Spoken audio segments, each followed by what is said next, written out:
The agitation of Biafra will never stop until Biafra is being brought back on the global map. How is this going to happen? The war, or the Biafra-Nigeria war, must carefully be treated, reconciled, and addressed for Nigeria to flourish. Because a revolution that was supposed to save Nigeria was aborted and was tagged an attempt for ethnic domination. Now listen. Important debate on the floor of the National Assembly. But I take a different perspective to what has happened here. You have to go back in history to understand why there was a civil war in the first place, and 50 years later, why the same people are agitating for independence. In '66, we had the first coup, where it was alleged that the Igbos wiped out northern leaders in the military. Second coup, Gawan took over, and there was a lot of bloodshed, killing the Igbos. Igbos were killed in the north. They moved back to eastern Nigeria. Ojukwu became head of state, declared a nation called Biafra. The war started. We fought for 3 years. The war was over, and southeastern Nigeria and eastern Nigeria, as it was called, was integrated into Nigeria. That is the background. Now, when the war was over, I asked the Vice President of Nigeria a fundamental question. There are two questions asked. One, why did you erase the bite of Biafra from the map of Nigeria? And he said that at the Supreme Military Council meeting, they felt Biafra would rise again. And so the federal government at the time did everything possible not to talk about the war in Nigeria. So from 1970 to the present, a generation of Nigerians who were born did not know we had a civil war. And I know a lot of young people who do not know Nigeria fought the war.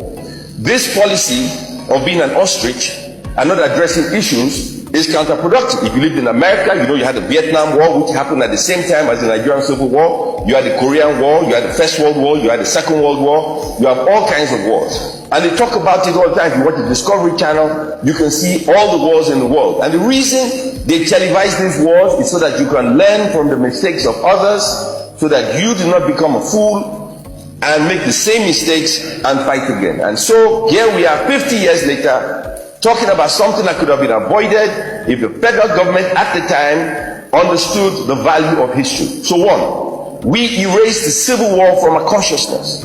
So a generation of people do not know we fought the war or why we fought the war. They say the Igbos were marginalized, right?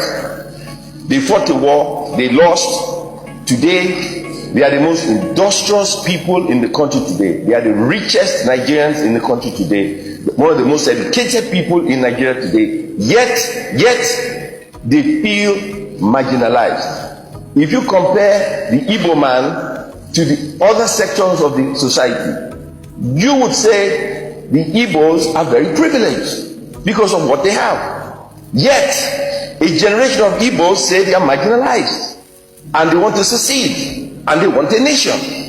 Well, yes, a young generation of people who have never seen bloodshed, war, destruction, people being killed, amputated, families being divided, sure they can think like that. But what have we done as a nation to educate them about the destruction of war? Absolutely nothing. We do not teach this in our history books.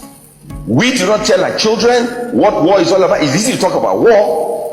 How many people have carried a gun, an AK-47, a machine gun, a machete? How many people have carried a gun? How many people have used a gun? How many people have fired a shot? How many people? Those who talk about war, those who talk about bloodshed, those who talk about confusion have never carried a gun. So how do they know how people die? Have they seen blood? And yet here we are debating a subject that we as a nation should understand. The educational system does not teach it, and our people do not understand it, and the federal government of Nigeria do not recognize it. And so my position is different. If the federal government do not recognize a fundamental problem in our educational system, a fundamental problem on how television is viewed across the country, then we have a fundamental problem, and we must address the problem at the source. What is the problem? We are the problem. It could be Biafra today, it could be South tomorrow, it could be Northeast the other day. It doesn't matter. The problem is we are not addressing the problem that unite or divide us, and this must be addressed. Our educational system is one of the worst I've ever seen anywhere in the world. It is terrible. Our policy on information makes no sense whatsoever, and here we are talking about an impending crisis. A lot of people forget. I don't know. I'll be quick. How many people remember December 31st, 1983, when there was a military coup? A lot of people forget. I was in the office of Punch newspaper, Oluwabodere. I did not know he was dying of cancer. But there he said to me, Nigeria must change, and he will do whatever he took to bring down the Shagari administration. He did an editorial 3-4 days before the military coup. Front page, back page, inside front page. Within 3 days, the military struck and democracy ended. But the people of this country who do not pay attention to history, who do not read, who do not watch television, and to the government who pretend to be deaf and dumb. Yeah, Mike. Pay attention.